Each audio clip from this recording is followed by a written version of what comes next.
गफलत में नहीं होश में आओ तो बात हो, गफलत में नहीं होश में आओ तो बात हो, गांधी की तरह रोष जताओ तो बात हो।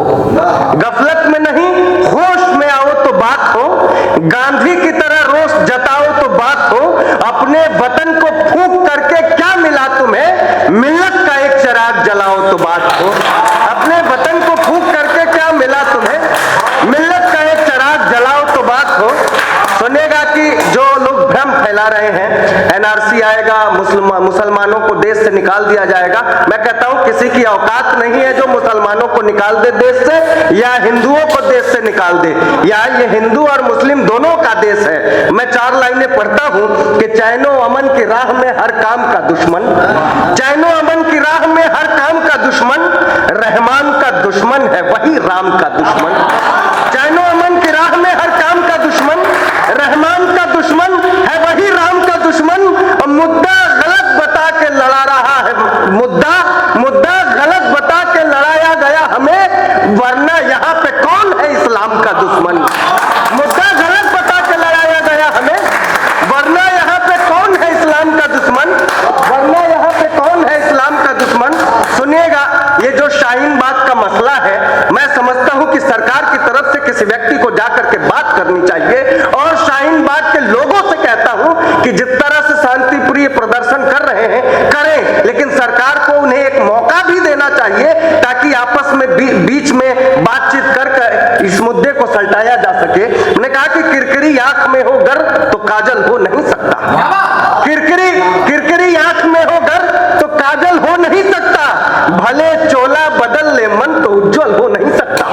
किरकिरी आंख में हो गर तो काजल हो नहीं सकता, भले चोला बदल ले मन तो उज्जवल हो नहीं सकता। जब तक तर्क संगत न्याय संगत बात न होगी, शाहीन बाग का ये मसला हल हो नहीं सकता।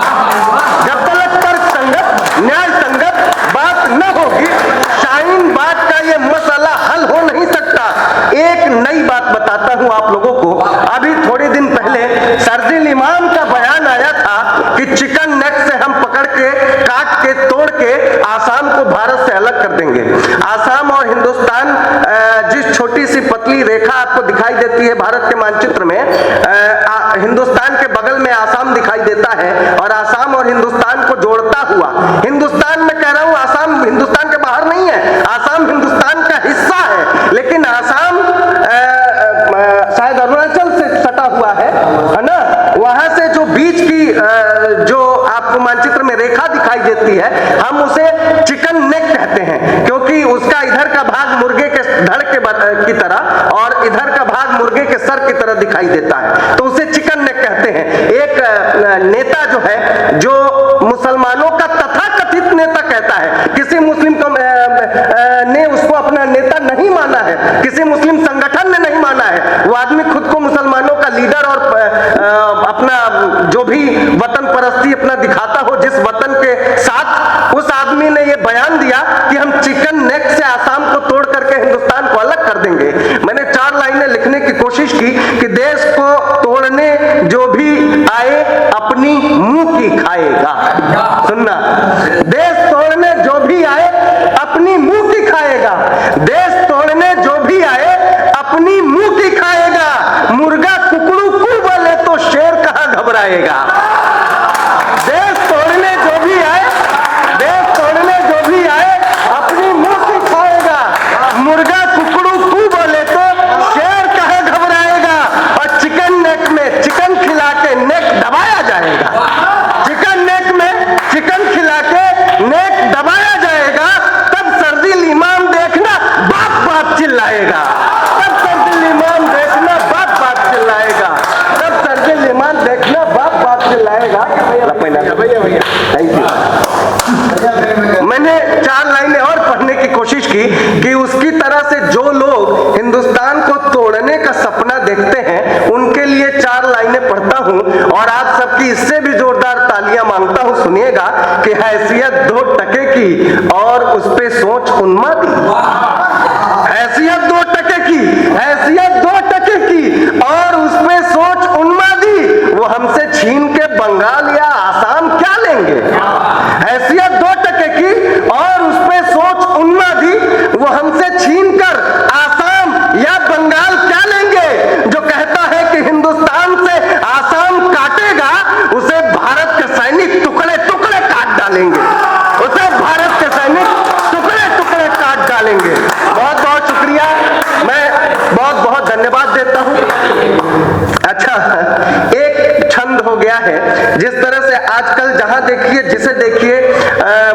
धरने पर बैठ जाता है और कुछ लोग धरने को बढ़ावा देने के लिए आ जाते हैं। उन्हें धरने को बढ़ावा देके मजा मिलता है, इन्हें धरना करके मजा मिलता है। जो वायरल वीडियो मेरे पास पहुंचे उन्हें देखकर मैंने एक छंद लिखने की कोशिश की, सुनिएगा कि नया रोजगार चला धरना प्रदर्शन वाला, बूढ़े बेरोजगारों को जवानी मिल जाती है।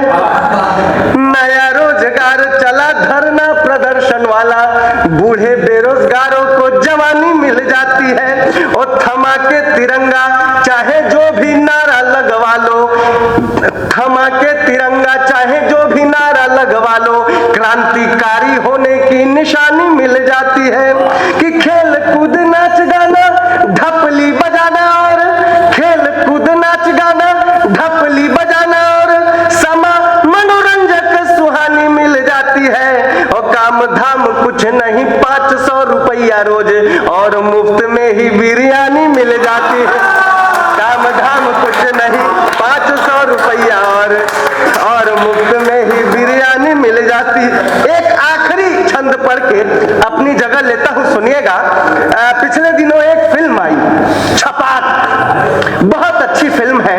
एक एसिड अटैक की पीड़िता लक्ष्मी पे ये फिल्म बनाई गई है। मैं ये कहता हूं कि सभी को देखना चाहिए। दीपिका पादुकोण एक अभिनेत्री होती है, उस पे ये फिल्म फिल्माया गया है, उस पे ये सारा दृश्य इस फिल्म के शूट किए गए हैं।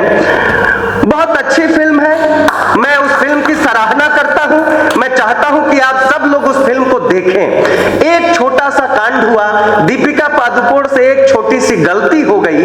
वो फिल्म का प्रमोशन करने के लिए उन लोगों के साथ जाके खड़ी हो गई जो हिंदुस्तान को तोड़ने के नारे लगाते हैं, जो कहते हैं भारत तेरे टुकड़े होंगे इंशाअल्लाह इंशाअल्लाह। ऐसे लोगों के सामने जाकर बीच में खड़ी हो गई जिन्होंने विवेकानंद को हिंदुस्तान का हर युवा अपना आदर्श मानता है। ऐसे लोगों के साथ वो जाके खड़ी हो गई जिन्होंने विवेकानंद की प्रतिमा को तोड़ डाला, खंडित कर दिया। तो मैंने एक छंद लिखने का प्रयास किया, सुनिएगा। जब ये जेएनयू में जाकर के अपने फिल्म छपाक का प्रमोशन कर रही थी, उसी दौरान निर्भया कांड हुआ था दिल्ली में। एक निर्भया नाम की लड़की का कुछ बिगड़ैल दरिंदों ने उसके साथ दुराचार किया और उसके शरीर को छत बिछत कर दिया। उसके निर्भया कांड के आरोपियों को सजा सुनाई गई। तब मैंने इन दोनों बातों को जोड़ते हुए एक छंद लिखने का प्रयास किया, वो मैं आपको समर्पित करता हूं। और आखिरी छंद पढ़ करके अपना स्थान लेता हूं, सुनिएगा। कि फिल्म का प्रमोशन जरूरी था, ये मानता हूं, लक्ष्मी के साथ ही संवर गई होती तुम। फिल्म का प्रमोशन जरूरी था, ये मानता हूं, लक्ष्मी के साथ ही संवर गई होती तुम।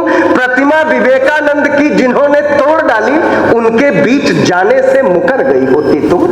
प्रतिमा विवेकानंद की जिन्होंने तोड़ डाली, उनके बीच जाने से मुकर गई होती तुम। टुकड़े टुकड़े गैंग के ही साथ जाके खड़ी हुई, चुल्लू भर पानी में उतर गई होती तुम। प्रतिमा विवेकानंद की जिन्होंने तोड़ डाली, उनके बीच जाने से मुकर गई होती तुम। टुकड़े टुकड़े गैंग के ही साथ जाके खड़ी हुई, चुल्लू भर पानी में उतर गई होती तुम। चुल्लू भर पानी में उतर गई होती तुम, और सारे देश में तुम्हारा मान और बढ़ जाता, एक बार निर्भया के घर गई होती तुम।